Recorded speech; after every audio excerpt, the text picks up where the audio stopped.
But a learned man takes the essence of knowledge from all places, just as a bumblebee collects honey from each and every flower. Text number 3.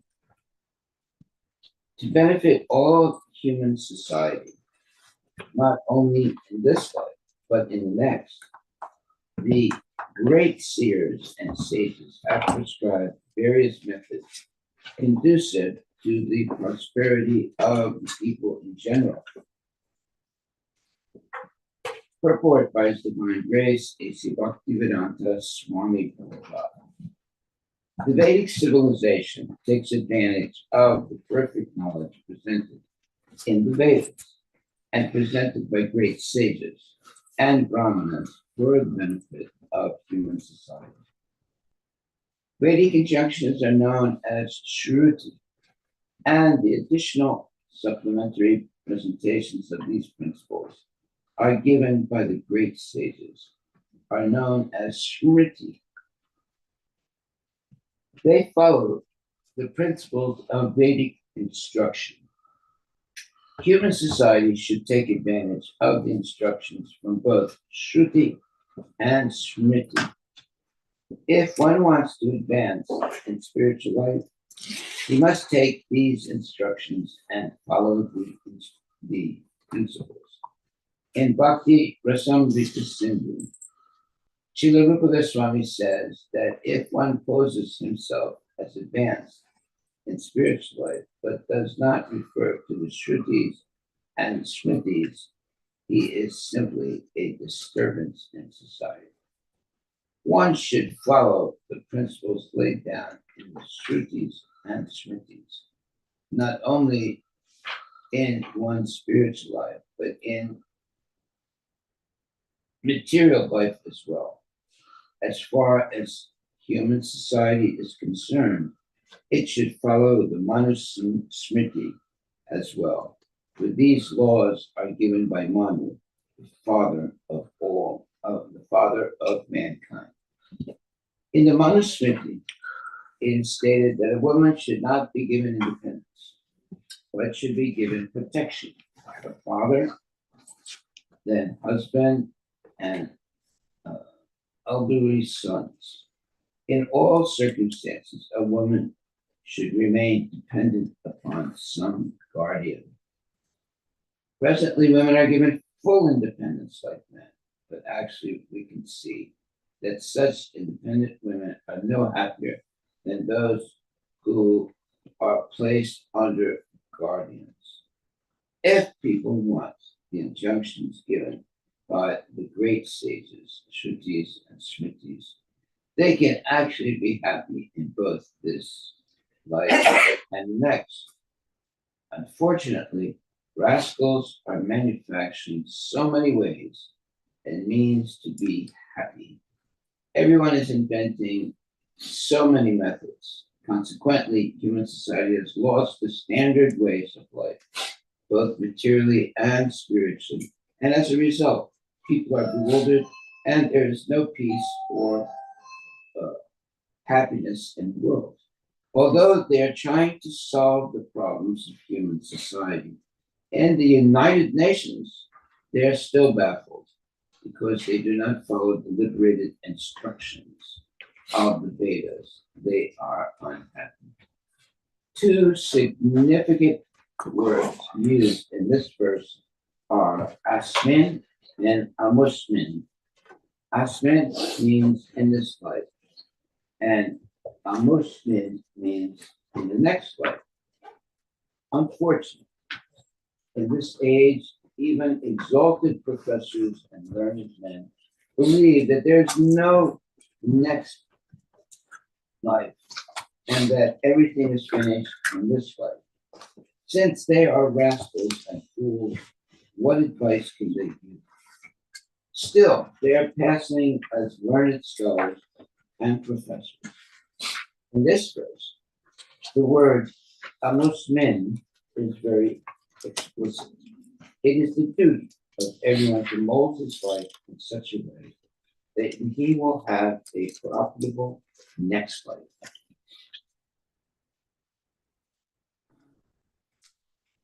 Just as a boy is educated in order to become happy later, one should be educated in this life in order to attain an eternal and prosperous life after death.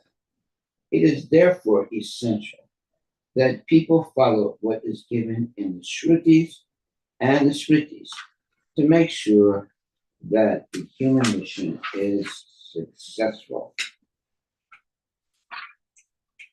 Text number 4. One who follows the principles and instructions enjoined by the great sages of the past can utilize these instructions for practical purposes. Such a person can very easily enjoy life and pleasures. The Vedic principles, Mahajana Yenagata Sapanta, urge us to follow in the footsteps of great liberated souls. In this way, we can receive benefit in both this life and next, and we can also improve our material life. By following the principles laid down by great sages and saints of the past, we can very easily understand the aim of all life. The words Avarag, meaning inexperienced, is very significant in this verse. Every conditioned soul is inexperienced. Everyone is a Bodha Jata, born a fool and a rascal. In democratic government, at the present moment, all kinds of fools and rascals are making decisions. But what can we do? What is the result of their legislation?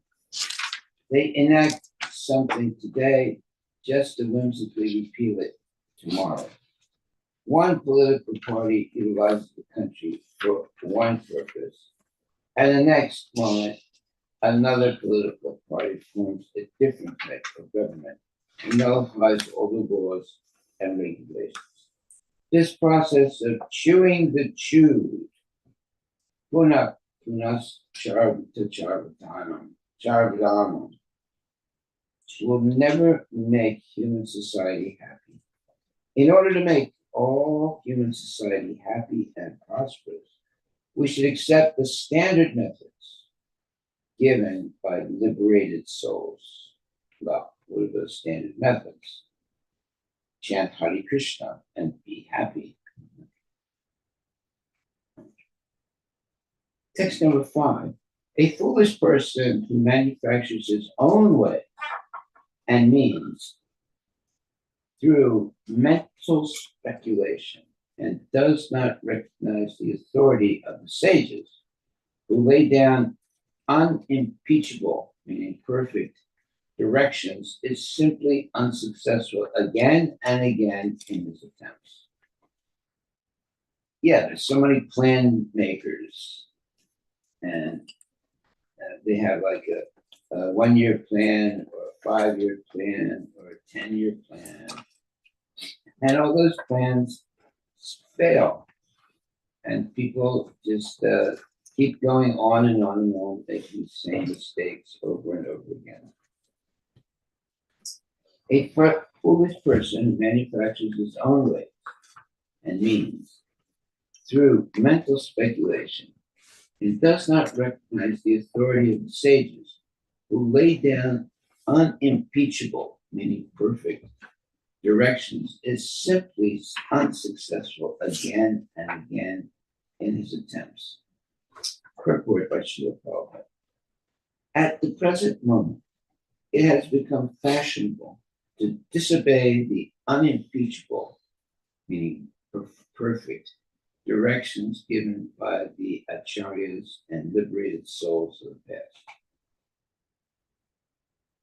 Presently, people are so fallen that they cannot distinguish between a liberated soul and a conditioned soul.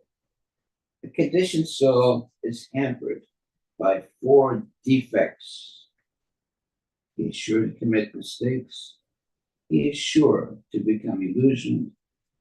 He has a tendency to cheat others and his senses are imperfect. Consequently, we have to take direction from liberated persons.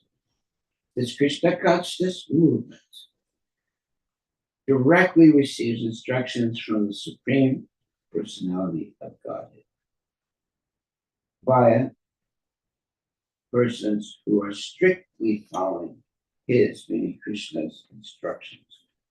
Although a follower may not be a liberated person, if he follows the Supreme Liberated Personality of Godhead, his actions are naturally liberated from the contamination of material nature. Lord Chaitanya therefore says, by my order, you may become a spiritual master. One can immediately become a spiritual master by having full faith in the transcendental words of the Supreme Personality of Godhead and by following his instructions. Materialistic men are not interested in taking directions from a liberated person, but they are very much interested in their own concocted ideas, which makes them repeatedly fail in their attempts because the entire world is now following the imperfect directions of conditioned souls. Humanity is completely bewildered. It's very true. Very, very true. Yeah, people don't want to listen to the Vedic knowledge and wisdom given and maintained by genuine devotees. They want to do something new. But there's a saying, old is gold. Old is gold. So we should listen to traditional persons who are not trying to make something new, but are trying to maintain the eternal wisdom of the Vedas. You see, the Vedic knowledge is perfect, so you don't have to make any new discoveries. You just have to follow what's in the Vedas. And the best Vedic wisdom is chanting the Hare Krishna mantra, Hare Krishna, Hare Krishna, Krishna Krishna, Hare Hare, Hare Ram, Hare Ram, Ram Ram. If you don't have to know many mantras. All you need is the Hare Krishna Maha mantra, and regularly hear Srimad Bhagavatam given by devotees. That'll be, and also the Brahma Samhita, or also the bona fide books of the Vaishnavas. So you don't have to go to a library and take out different books. Sometimes people go to a library and they come back with a big stack of books that they're going to read. It's a complete waste of time. Bhagavad Gita is the greatest book in the history of the world. And if you understand Bhagavad Gita, then you'll be the most educated person. You don't need to read many books. You just have to read the right book. And the right book is Bhagavad Gita. And if you want to go further, you read the Srimad Bhagavatam. That'll give you all knowledge. And that's enough to take you back to Godhead. Bhagavad Gita and Srimad Bhagavatam. Okay, so we're here in Canto 4, Chapter 18, text number 6. My dear king, the seeds, roots, herbs, and grains, which were created by Lord Brahma in the past, are now being used by non-devotees, who are devoid of all spiritual understanding. So the seeds, the roots, the herbs, and the grains. Purport by Srila Prabhupada. Lord Brahma created this material world for the use of the living entities, but it was created according to a plan that all living entities who might come into it to dominate it for sense gratification would be given directions by Lord Brahma in the Vedas in order that they might ultimately leave it and return home back to Godhead. All necessities grown on earth, namely fruits, flowers, trees, grains, animals, and animal byproducts, were created for use in sacrifice for the satisfaction of the Supreme Personality of Godhead, Krishna. However, the planet Earth, in the shape of a cow, herein submits that all these utilities are being used by non-devotees who have no plans for spiritual understanding. Although there are immense potencies within the earth for the production of grains, fruits, flowers, this production is checked, in other words, held back by earth itself, in other words, Mother Earth, when it is misused by non-devotees who have no spiritual goals. Everything belongs to the Supreme Personality of Godhead, and everything can be used in his satisfaction. These things should not be used for the sense gratification of the living entities. This is the whole plan of material nature according to the directions of this material nature. In this verse, the words asadbi and adrita vratai are important. The word asadbi refers to the non-devotees. The non-devotees have been described in Bhagavad Gita as dushkritina, miscreants, muda, asses, or rascals, naradama, lowest of mankind, and maya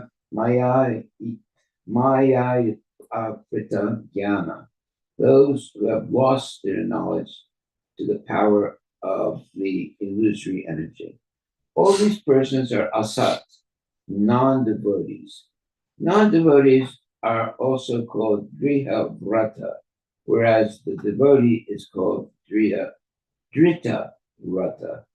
The whole Vedic plan is that the misguided conditioned soul, or the misguided conditioned souls who have come to lord it over material nature should be trained to become drita vrata. This means that they should take a vow to satisfy their senses or enjoy material life only by satisfying the senses of the Supreme Lord. Activities intended to satisfy the senses of the Supreme Lord, Krishna, are called Krishnartha Kiva Chesta. This indicates that one can attempt all kinds of work, but one should do so to satisfy Krishna. This is described in Bhagavad Gita as yajna karma. The word yajna indicates Lord Vishnu. We should work only for his satisfaction. In modern times, Kali Yuga, however, people have forgotten Vishnu altogether, and they conduct their activities for sense gratification.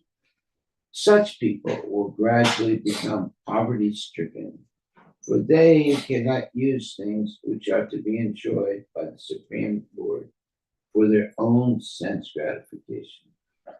If they continue like this, there will ultimately be a state of poverty, and no grains, fruits, or flowers will be produced. Indeed, it is stated in 12th canto of Srimad Bhagavatam that at the end of Kali Yuga, people will be so polluted that there will no longer be any grains, wheat, sugarcane, or milk. Okay, well, That means that people become nonsense and don't follow the instructions of Krishna, little by little, everything will be destroyed. Everything will be contaminated. Everything will be sources of misery rather than sources of happiness. Therefore, activities intended to satisfy the senses of the Supreme Lord Krishna are called Krishnarte Kila Shesta. This indicates that one can attempt all kinds of work, but one should do so to satisfy Krishna. This is described in Bhagavad Gita as yajnartat karma. The word yajna indicates Lord Krishna. We should work only for his satisfaction. Okay, that's our main instruction today. That is that we should work for the satisfaction of the Lord Krishna, not for any other satisfaction.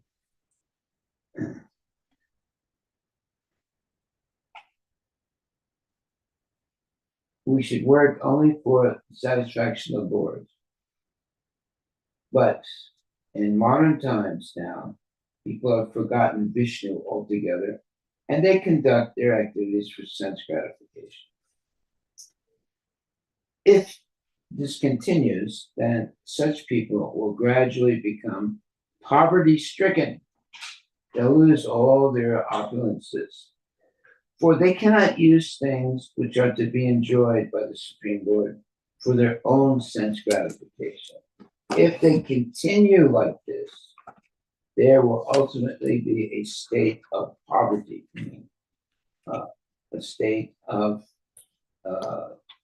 poverty means a state in which everyone is poor and everyone is suffering. And no grains, fruits, or flowers will be produced. Indeed, they'll just kill animals and eat them, but there won't be any grains, fruits, or flowers. Indeed, it is stated in the 12th canto of Srimad Bhagavatam that at the end of Kali Yuga, people will be so polluted that there will no longer be any grains, wheat, sugarcane, or milk. We'll just be eating the flesh of animals, and there won't be any nice things or shastric, I'm not shastric, but any pure things, such as grains, wheat, sugarcane, or milk. Sattvic. What's that? Sattvic things. No. Sattvic things. So, text 7.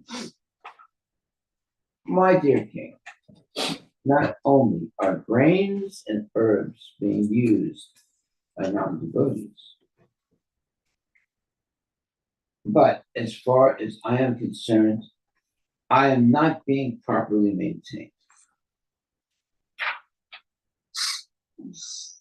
Indeed, I am being neglected by kings who are punishing these rascals who have turned into thieves by using grains for sense gratification. Consequently, I have hidden all these seeds, which were meant for the performance of sacrifice. So this is Bhumi Devi that's speaking, or Mother Earth. Purport by Srila Prabhupada. That which happened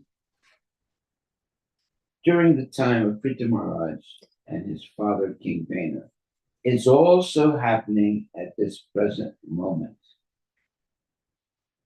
A huge arrangement exists for the production of large-scale industrial and agricultural products.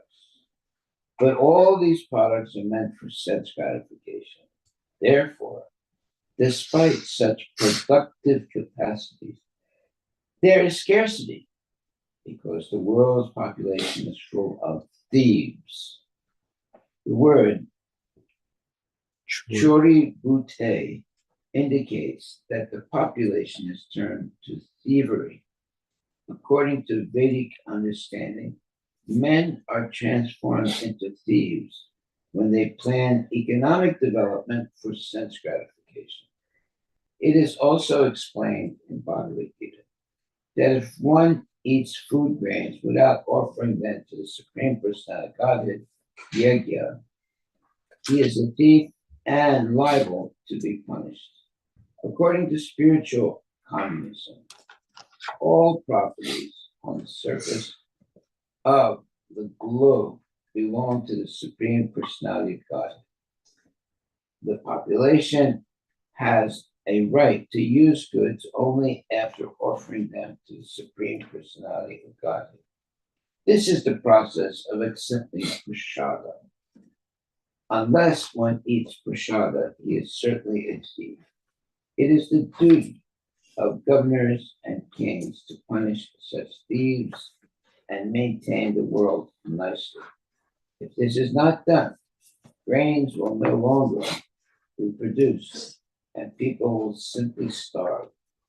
Indeed, not only will people be obliged to eat less, but they will kill one another and eat each other's flesh. They are already killing animals for flesh.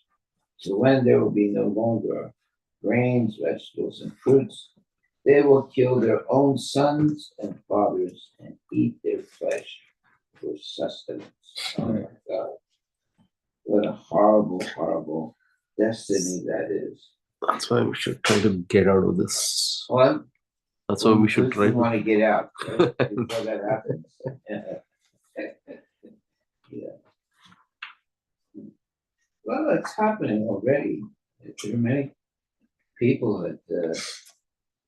that are eating meat. So for a meat eater, what's the difference if it's the meat of a cow or the meat of a human being? Once it's cut up and wrapped up nice and cellophane, you can't tell the difference between human meat and animal meat. So during the gold rush, there were actual real episodes of this happening. People were coming from eastern part of the country to the Bay Area, and then through the Rocky Mountains and so on. So They didn't have anything to eat. They didn't have anything to eat. So they were actually eating each other. Whoever had the... That is called cannibalism. Yeah. They cannibalized each other because there was nothing else to eat. Oh my God, it's terrible. Now, there's a very nice statement here in this report. Prabhupada says, according to spiritual communism, all properties on the surface of the globe belong to the Supreme Personality of Godhead. So, we as devotees in Krishna consciousness, we believe in spiritual communism, not the nonsense communism that's being practiced today, but spiritual communism, which means that all the goods and all the food and other necessities should be given equitably to all people in the society. There should not be any hoarding. Hoarding means just like you hear, oh, so-and-so has $4 billion in the bank. That's hoarding. That $4 billion should be used in the service of the Lord. It shouldn't be kept in a bank vault. And once there was a man who didn't believe in banks. He didn't trust them. So he would go late at nights, once a month, and hide his money next to a tree. And he would dig a big hole and then put his money there. Now, sometimes when he didn't have money to put into that hole, he would go there anyway and just put his hand on the earth on top of the money and go, ooh, oh, oh, like that.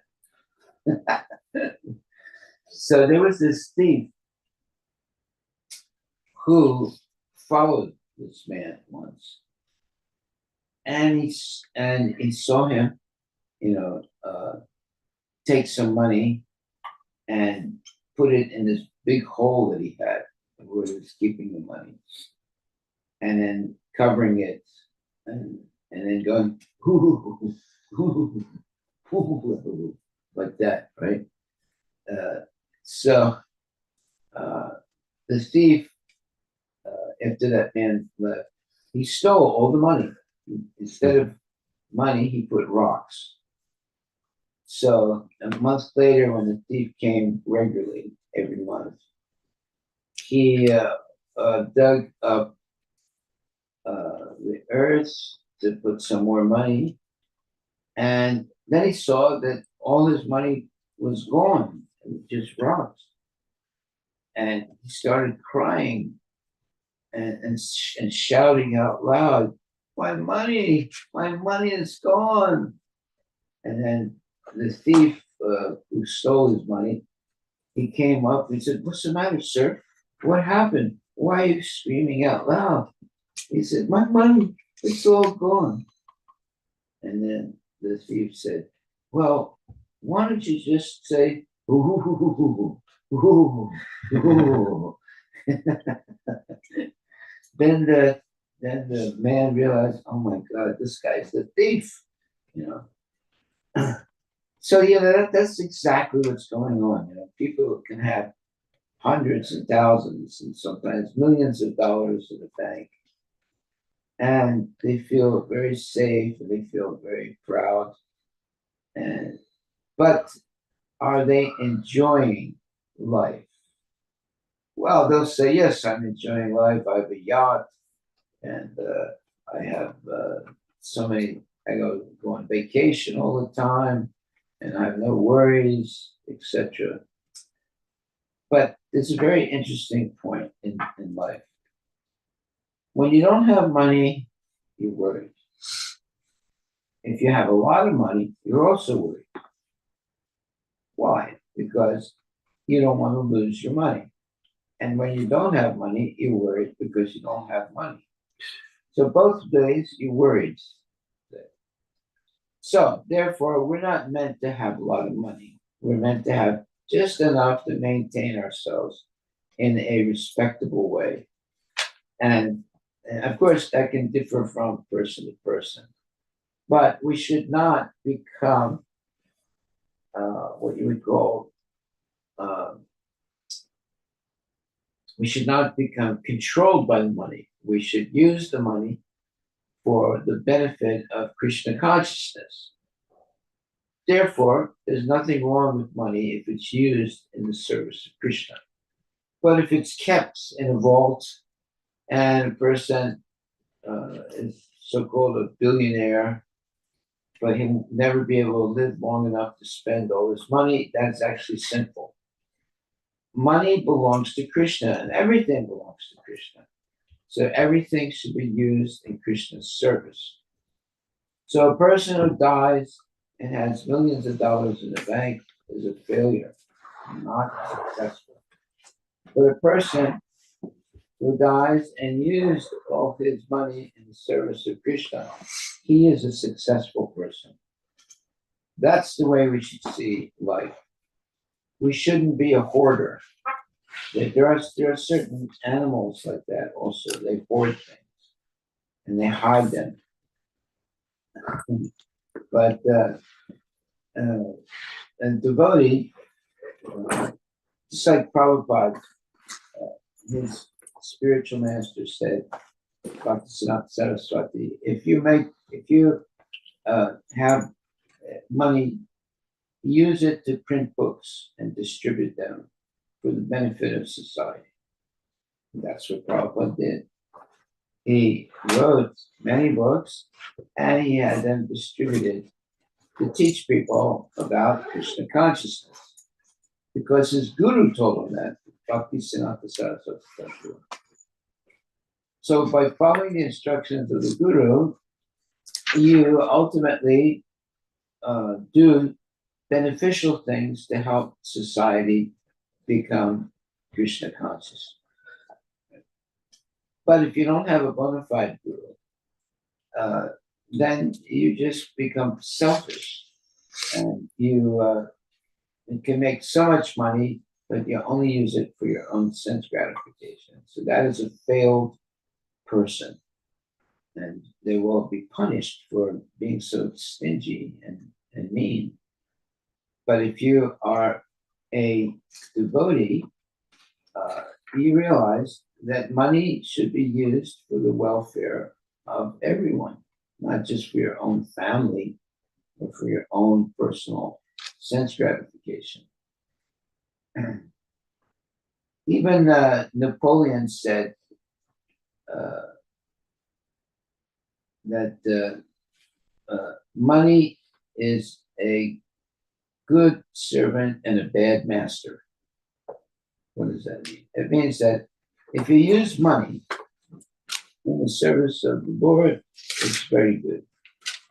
But if you use money for selfish purposes only, it's bad, not good. So, therefore,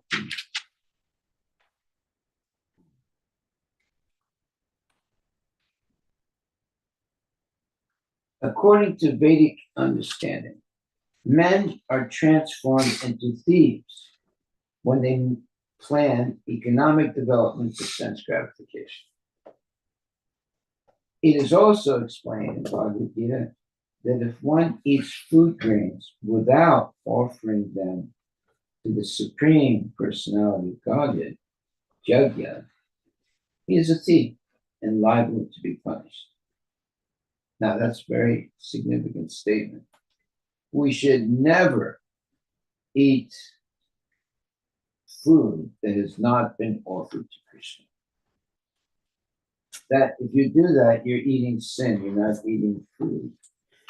You should always offer the food first to Krishna and with prayers and patience, and then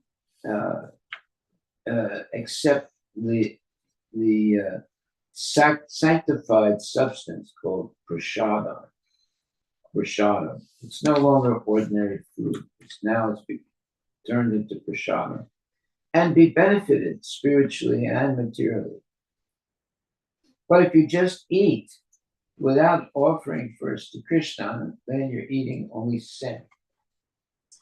And there'll be suffering in society. In fact, society is going to become so degraded that people, there will not be the nice milk and nice vegetables and things like that. They'll just be eating meat, and eventually they'll start eating the meat of babies and other people.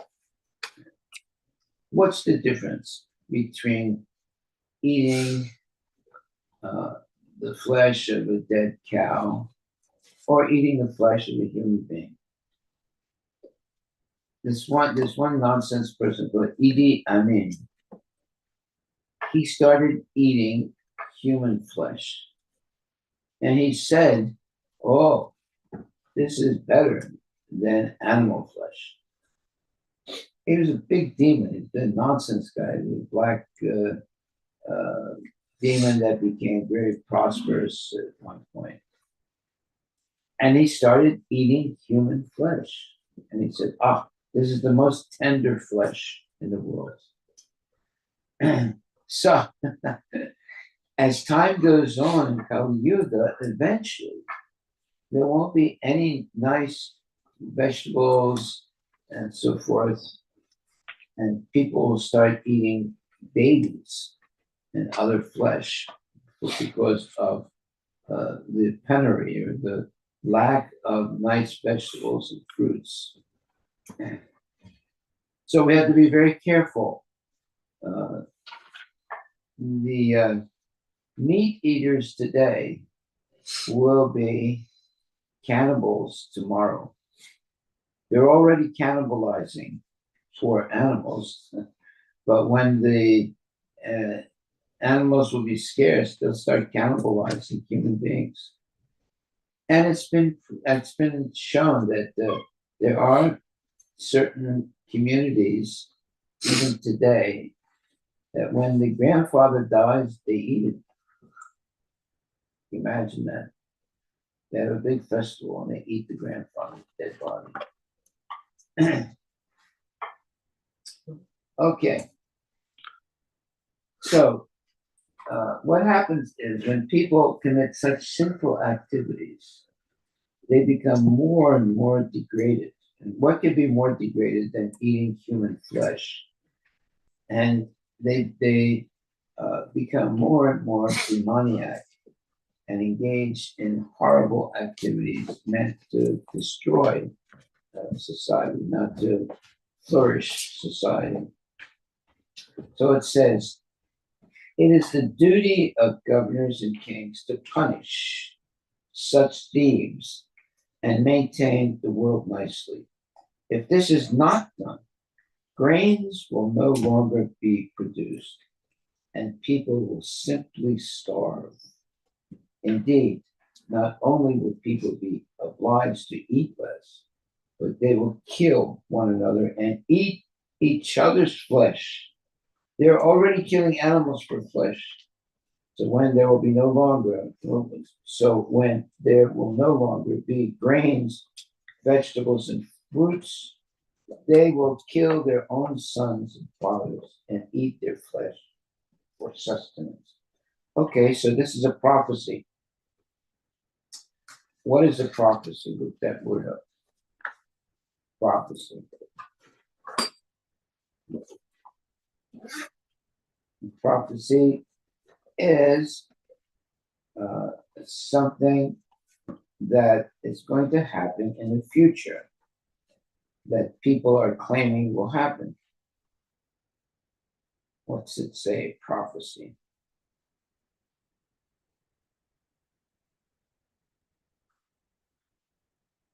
What does it say?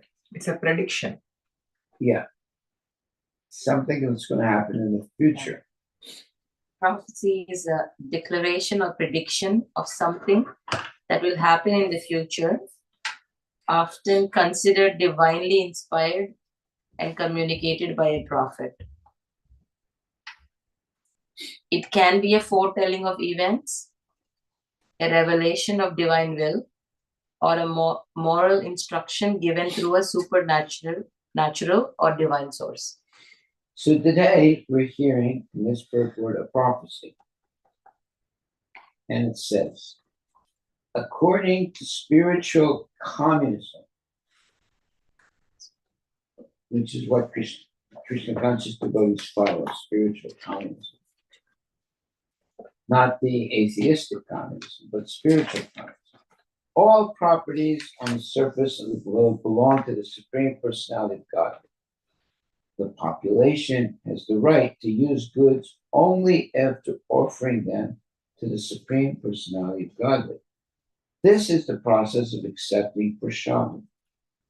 Unless one eats prashadam, he is certainly a thief. It is the duty of governors and kings to punish such thieves and maintain the world nicely. If this is not done, grains will no longer be produced. People will simply starve. Indeed, not only will people be obliged to eat less, but they will kill one another and eat each other's flesh. They are already killing animals for flesh. So when there will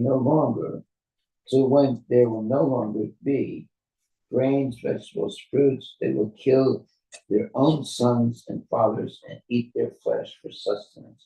This is called a prophecy, what's going to happen in the future. It's already happening in certain places. There are certain tribes in Africa that when the father dies or the grandfather dies, they have a festival and they eat the dead body of the grandfather. So it's happening already in certain places in the earth, but it will become a common practice in the future. And this is a prophecy of what's going to happen.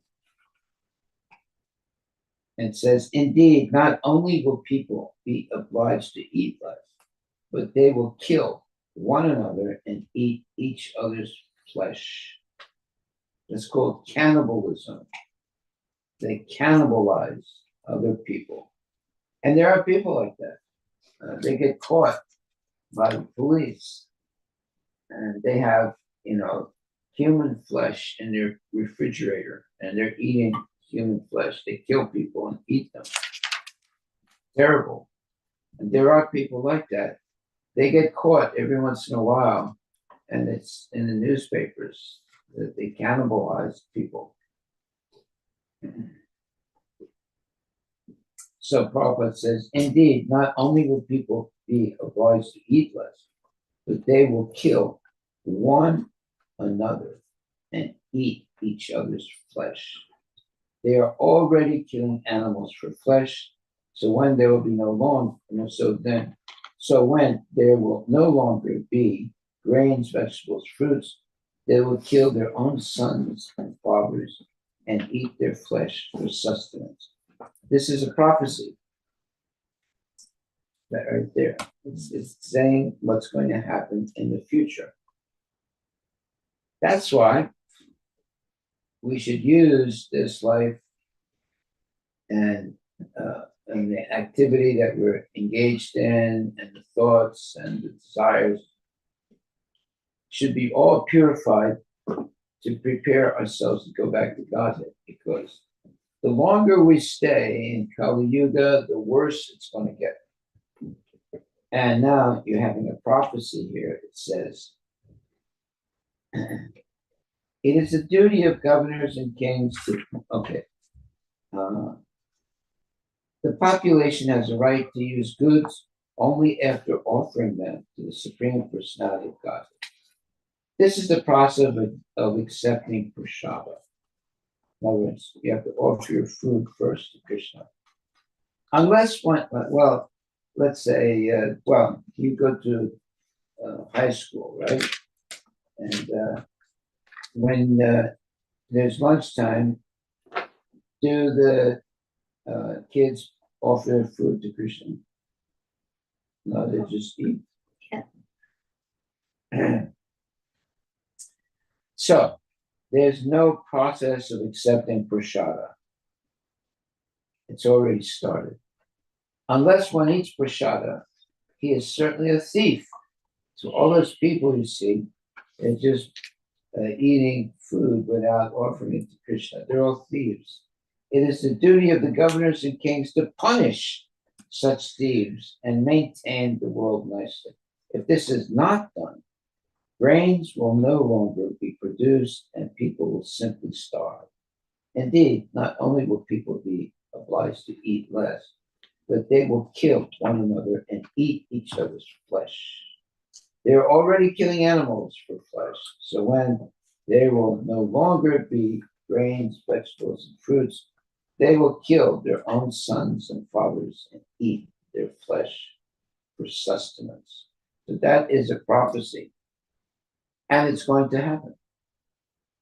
That's why we should take the Krishna consciousness and go back to Godhead and avoid experiencing what's going to happen in the future. It's already happening in some places like that. There are places in Africa where it's the culture to eat grandfather after he dies. You imagine how horrible that is. Yes. Hi, Krishna Maharaj. Maharaj, two things. Majority of the population, maybe 99.99%, are not doing everything for sense gratification. They're not offering anything with not just food, anything that they get, like money or anything for that matter, with prayers and patience, they're not offering to Krishna. How can we then prevent what is going to happen? You can help yourselves and people who want to listen, but 99.99% are not there. And that's why Lord Chaitanya came and established Hare Krishna Mahamantra and Sankirtan and massive food distribution. Lord Chaitanya never preached in public, but he did chant and distribute massive amount of prasada. He never preached in public. He preached in private, yes, but in public he would only dance and distribute prasada. And everyone was benefited by his dancing and especially by distributing massive amounts of prasadam. So that we should take a hint from that behavior of Lord Chaitanya, that this Hare Krishna Mahamantra is meant to be chanted loudly so that everybody can hear it. And at the same time, massive amounts of prasadam should be distributed for the benefit of all people. This is what's going to change society. When there's massive sankirtan and massive distribution of Krishna prasadam. So we're trying to do that in our little way, but in order to have a real effect in society, it has to be done in a massive way. Then you'll see that society will begin to change from eating flesh to eating prasadam, and from engaging in sense gratification to using the senses in the service of Krishna. So we have to become more serious about preaching and giving a good example to the general populace.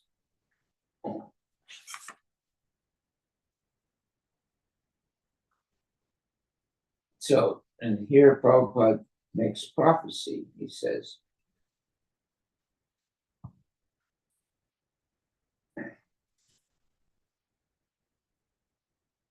in the future, he says, indeed, not only will people be obliged to eat flesh, but they will kill one another and eat each other's flesh. They are already killing animals for flesh. So when there will no longer be grains, vegetables, and fruits, they will kill their own sons and fathers and eat their flesh for sustenance. Wow, what a prophecy that is. That's really horrible. But that's what's going to happen in Kali Yuga. And it's also already happening in certain places on the earth. You go in Africa, there are cannibal human beings in Africa. They kill people and eat their flesh. There's even people like that in the United States that have been caught, killing people and eating their flesh. There are examples. Look that up.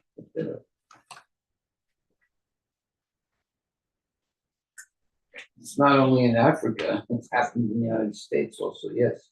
Hare Krishna Maharaj, I think what you're saying is maybe that is the only way, Maharaj. That's what Lord Chaitanya said. Because if you share any of this philosophy of what is going to happen in Kali Yuga, people always say that of Krishna consciousness. Oh, you guys are being very pessimistic and you're showing a depressing truth.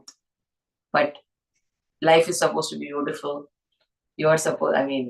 The future is supposed to be better. You just have to work towards it.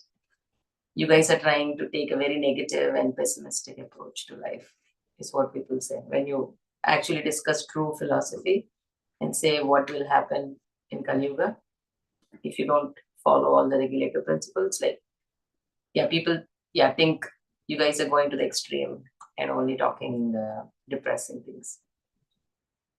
But that is the reality according to Shastra. Well, yeah, but we we are not being negative by talking things that are said in the Shastra. We're simply repeating what's in the Shastra. Now, it doesn't mean that we are destined to be cannibals and eat each other. It means that we should take the Krishna consciousness very seriously now and get out of the material world, go back to Godhead. Because this is a prophecy that's going to happen. So why should we take birth after birth and end up in this horrible situation where people are eating each other, knowing well that it's going to happen? So therefore, that should be an impetus for us to take very seriously the Krishna consciousness in this lifetime and go back to Godhead and not take repeated birth and death, because in the future, these horrible things will happen. They're already happening in certain places now. They're already happening. So, if we hear the Shastra, just like here it says,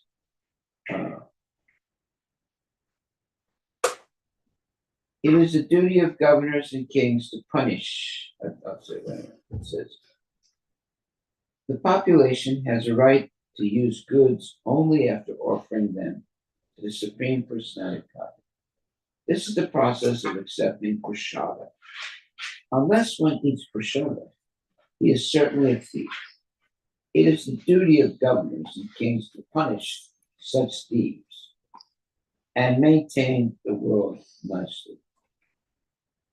So that means, if people are just eating and not offering the food first to Krishna, then it's the duty of governors and kings to punish such thieves and maintain the world nicely. If this is not done, grains will no longer be produced and people will simply starve.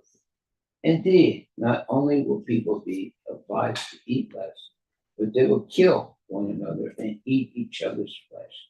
They are already killing animals for flesh.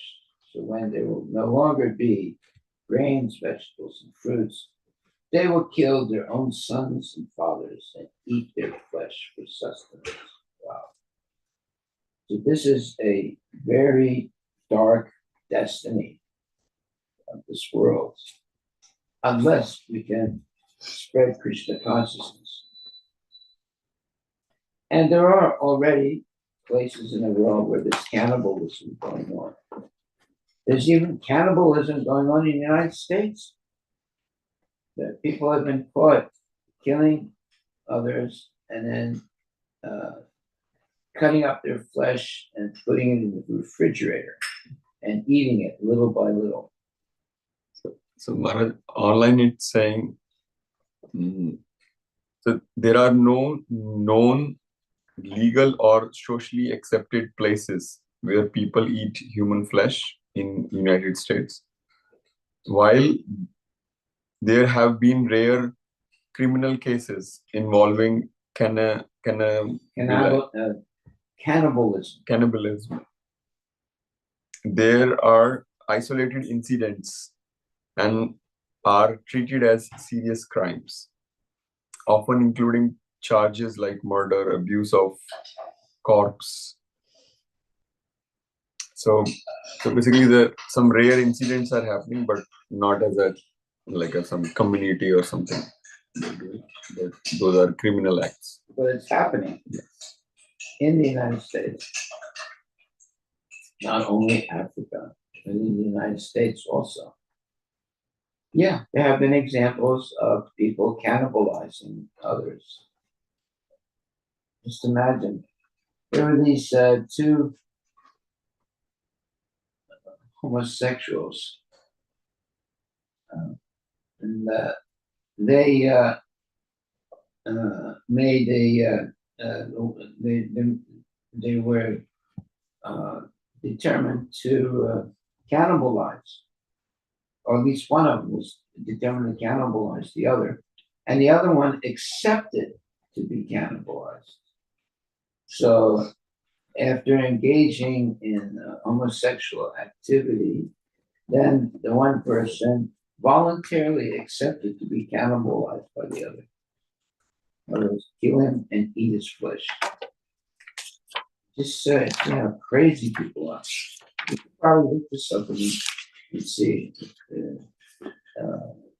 all kinds of horrible things like that are going on in the world.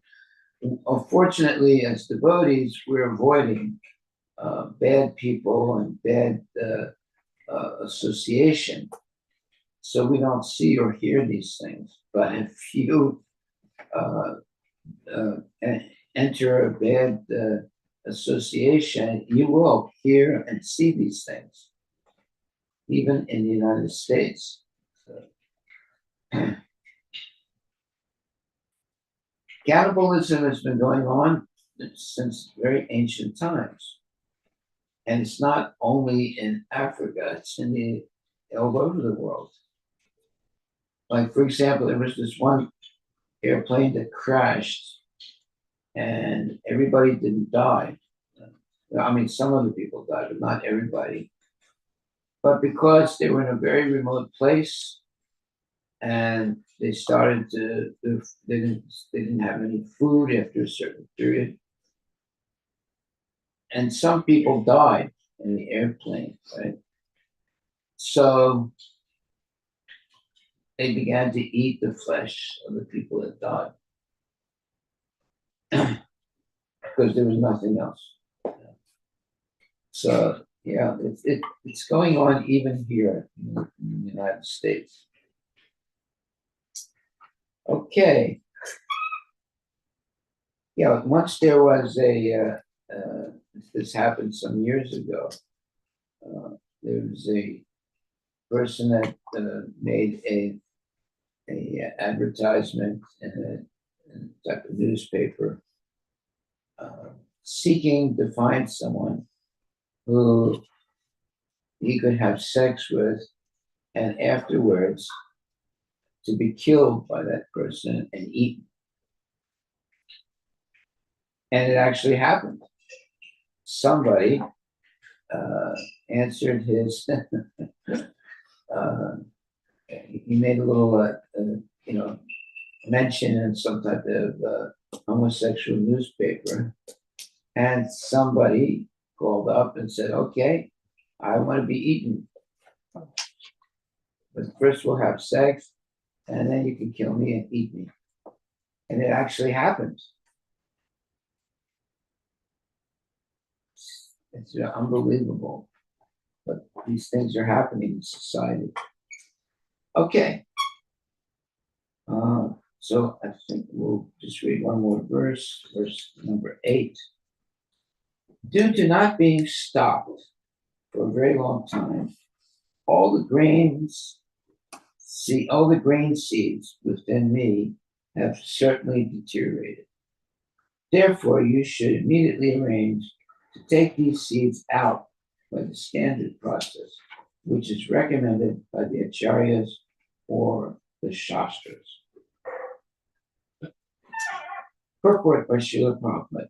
When there is a scarcity of grain, the government should follow the methods prescribed in the Shastra and approved by the acharyas. Thus, there will be a sufficient production of grains, and food scarcity and famine can be checked. Bhagavad Gita recommends that we perform yagyas, sacrifices.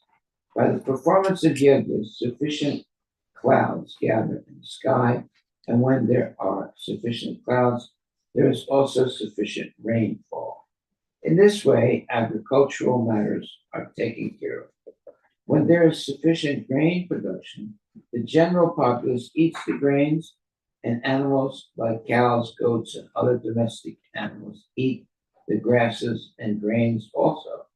According to this arrangement, human beings should perform the sacrifices recommended in the Shastras. And if they do so, there will no longer be food scarcity. In Kali Yuga, the only sacrifice recommended is Sankirtan Yagya, In this verse, there are two significant words, yogena, by the approved method, and drishtena, as exemplified by former acharyas. One is mistaken if he thinks that by applying modern machines, such as tractors, grains can be produced. If one goes to a desert and uses a tractor, there's still no possibility of producing grains.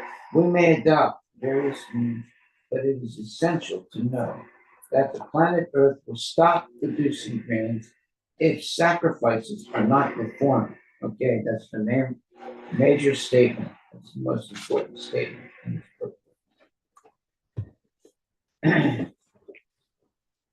It is essential to know that the planet Earth will stop producing grains if sacrifices are not performed. The Earth has already explained that because non-devotees are enjoying the production of food, she has reserved food seeds for the performance of sacrifice. Let's see. We made the, okay. The Earth has already explained, in other words, Mother Earth has already explained that because non-devotees are enjoying the production of food, she has reserved food seeds for the performance of sacrifice. Now, of course, these atheists will not believe in this spiritual method of producing grains, but whether they believe or not, the fact remains that we are not independent to produce grains by mechanical means. As far as the approved method is concerned, it is enjoined in the Shastras that intelligent men in this age will take to the Sankirtan movement, and by so doing, they shall worship the Supreme Personality of Godhead, Lord Chaitanya, whose bodily complexion is golden and who is always accompanied by his confidential devotees, to preach this Krishna consciousness movement all over the world. In its present condition, the world can only be saved by introducing this Sankirtan, this Krishna consciousness movement. As we have learned from the previous verse, one who is not in Krishna consciousness is considered a thief, even though he may be materially very advanced. A thief cannot be placed in a comfortable position. A thief is a thief, and he is punishable. Because people are without Krishna consciousness, they have become thieves, and consequently, they are being punished by the laws of material nature. No one can check this, not even by introducing so many relief funds and humanitarian institutions. Unless the people of the world take to Krishna consciousness, there will be a scarcity of food and much suffering. Well, just take a look at Ukraine and Russia. You know, the Russians are slaughtering the Ukrainians, and they're having difficulty having food. There's no peace. People are being killed every day. And it's just been going on now. It's been in the third year of the Russia-Ukraine war. And it's just horrible. And they're using all kinds of lethal weapons, all kinds of bombs and other types of lethal weapons to killing each other. So this is going on right now. And why? Because not being Krishna conscious. That's why it said, this is our takeaway today.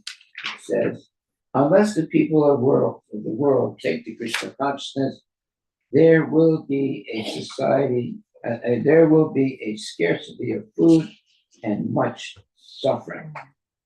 Hare Krishna. That is our takeaway.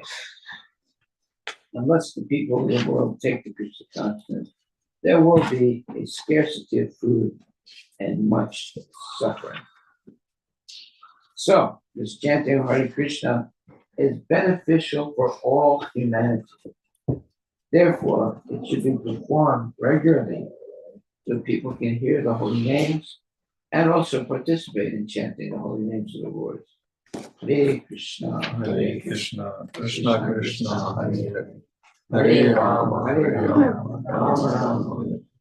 chant Hare Krishna and be Happy. Hare Bol, Hare Bol. Okay, so now we have a prophecy here. Now we know what's going to happen in the future. It's not that, oh, I didn't know. Yeah, of course you know. We just read it. What's going to happen in the future. So we should take the Krishna consciousness very seriously before we become trapped in this the future, let's say, misery that's meant for society that is eating meat, gambling, and illicit sex and intoxication. All that leads to a destiny of suffering. Haribol.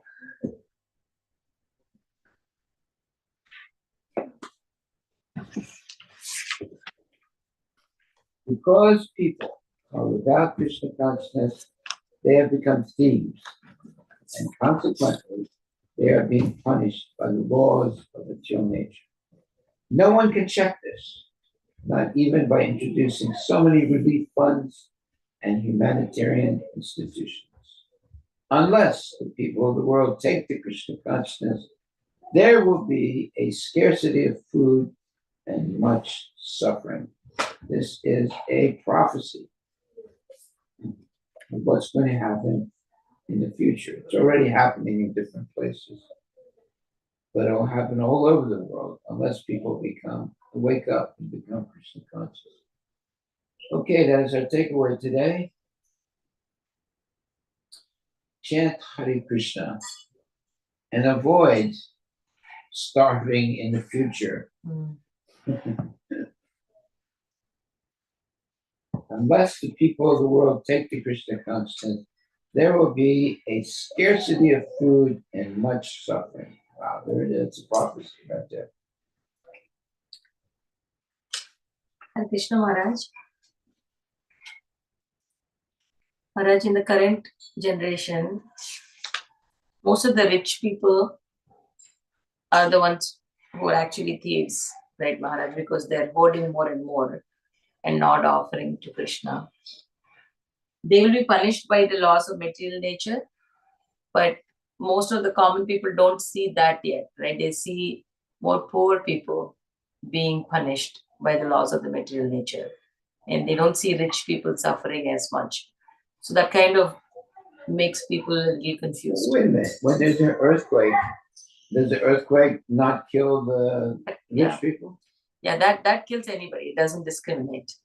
Wow, that's an earthquake. Now there's also tsunamis.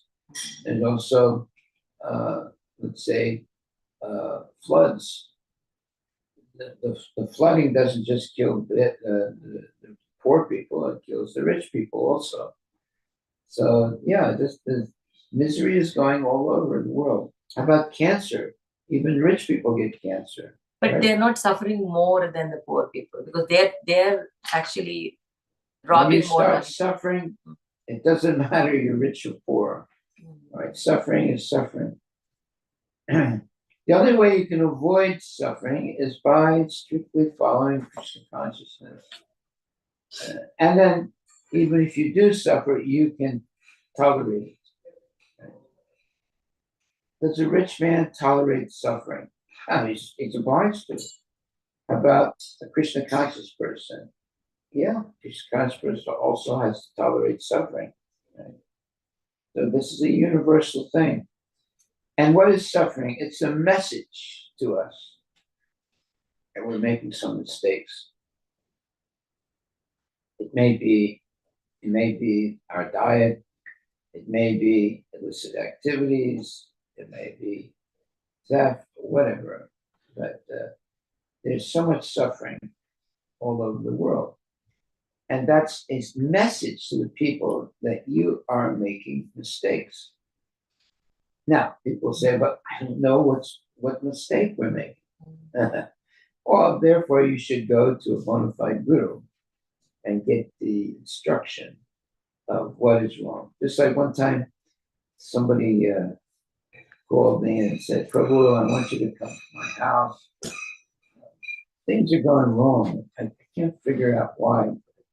Please come, take a look at my house and see, what it is that I'm doing wrong. So I went to this man's house. He was not a pure devotee, of course, but I walked around the house, and in this one room, he had a trophy room where he had the busts of dead animals. Right? So when they're hot, uh, when they go out on safaris, they kill these different animals, right? And then they get the animal bust, the face and the neck, and they keep it as a trophy in the house. Right? And this guy had a big head of a cow or a steer, a big male cow. He had a big, bust of it in his house. And I walked around the house, he was saying, a lot of bad things are happening, can you come to my house and just take a look at it and see if there's something, that's causing this. So yeah, he had a trophy room where he had not pictures, but an actual bust of a dead deer, a big one, right? And I stopped and I looked at it. And I called him. I said, "Look, this is your problem right here."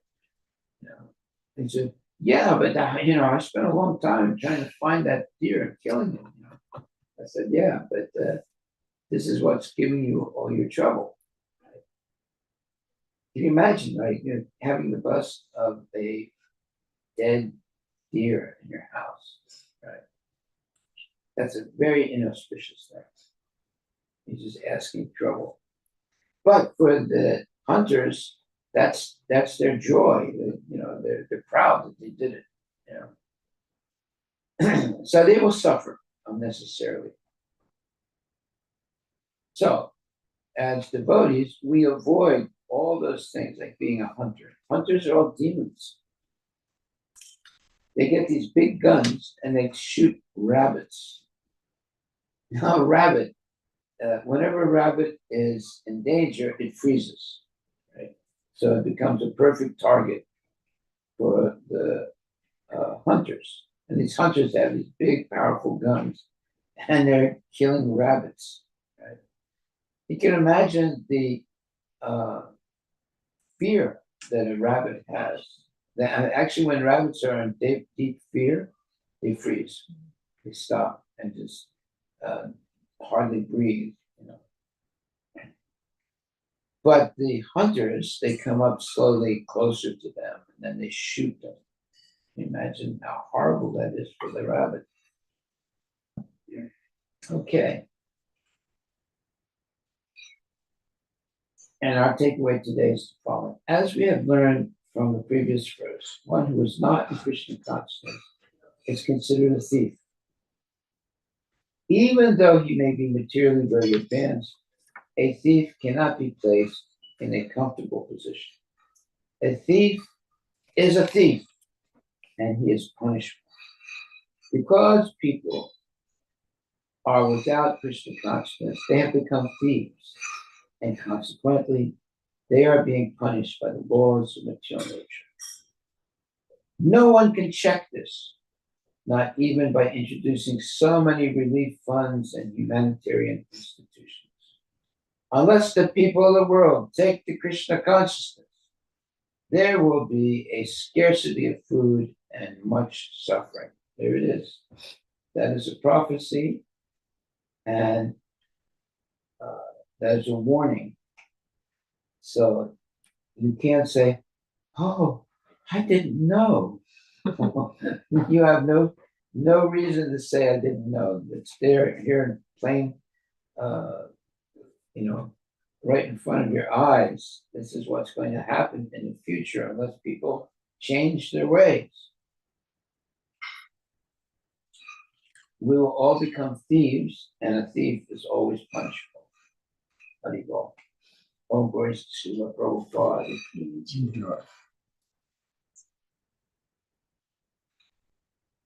Any questions from online?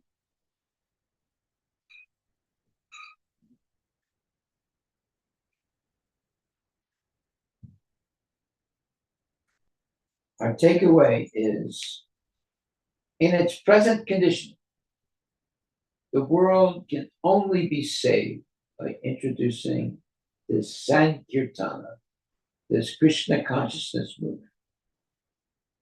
As we have learned from the previous verse, one who is not in Krishna consciousness is considered a thief, even though he may be materially very advanced. A thief cannot be placed in a comfortable position. A thief is a thief, and he is punishable.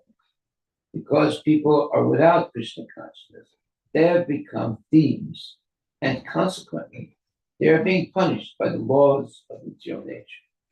No one can check this, not even by introducing so many relief funds and humanitarian institutions.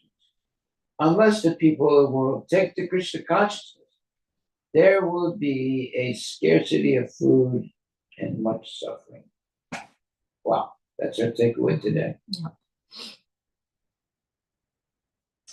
Very serious prophecy.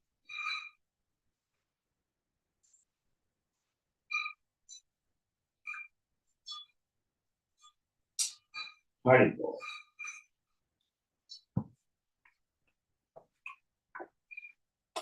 You can't get away with anything that is sinful. Everyone will suffer because of sinful activities.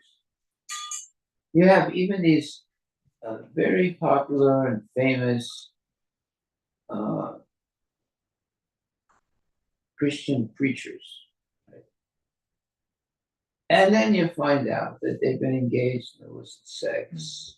They've been engaged in hoarding money or cheating and taking the money for their own sense gratification and so forth. And when the when the law catches up to them, they're devastated, absolutely devastated. This one preacher who was very famous, he got caught, stealing money and so forth. And he was hiding underneath the table in his house. He was so afraid. Just imagine the drama of going from being a very esteemed person in society to hiding under a table in your house so you won't be caught. Unbelievable what happens in this world. Therefore, if we follow regularly the four regulative principles, no media, no gambling, no illicit sex, no intoxication, and take up chanting Hare Krishna Maha Mantra seriously, and engaging in acts of welfare, spiritual welfare, teaching people to be Krishna conscious, teaching people the Hare Krishna mantra, then we'll be spared all the terrible suffering that some people go through because of being engaged in sinful activities. Yeah, my father, who was a smoker and a gambler, he had all these bad habits. And then he got cancer, and then for 9 months he suffered terribly. I would wake up late in the night and he would be screaming and give me poison. I can't take this pain anymore. Right? And I was just a little kid, I'd hear that. I just was confused. Right?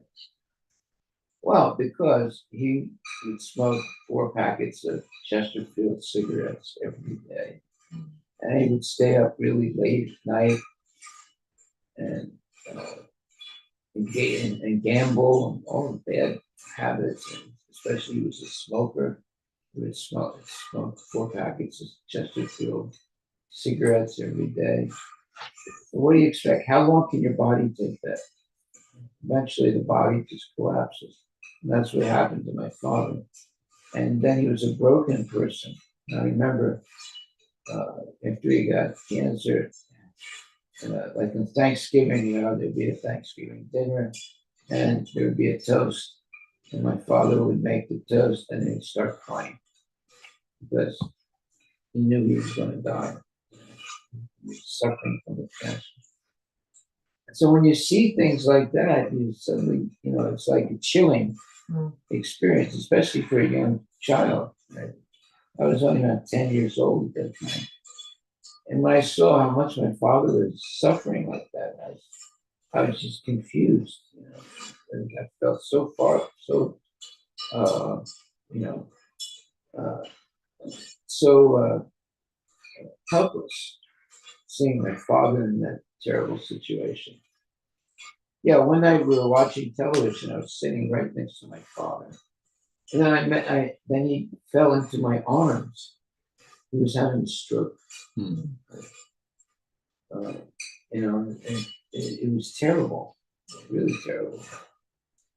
Okay, so Hare Krishna. All glories to Srila Prabhupada.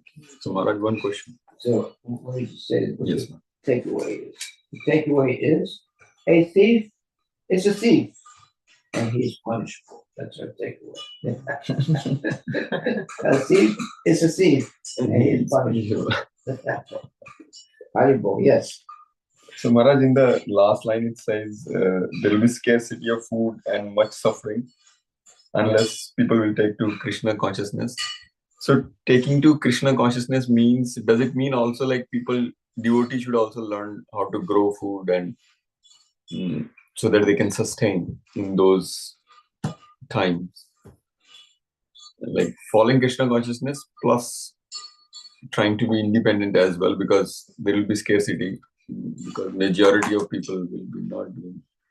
So is that the right understanding? Scarcity, that means there's a famine due to lack of rain. What are you going to do? Everybody suffers, even the devotees. But somehow or other, the devotees can weather the storm. Okay. Right? Because they're praying to Krishna and they're not engaging in sinful activity.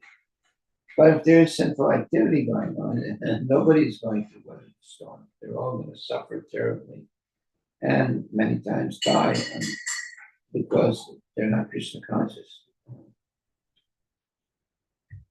Main thing is avoid the association of unholy people. And number one, say, necessity. If we need something, if that's what we need to avoid the association of non-devotees. Hare Krishna. And accept the association of genuine. Not just avoid the non-devotees, but should also have the association of genuine devotees. Then we'll chant our rounds, we'll do everything the right way. Hare Krishna. Hare Krishna. Thank you. All glories to Srila Prabhupada. Prabhupada ki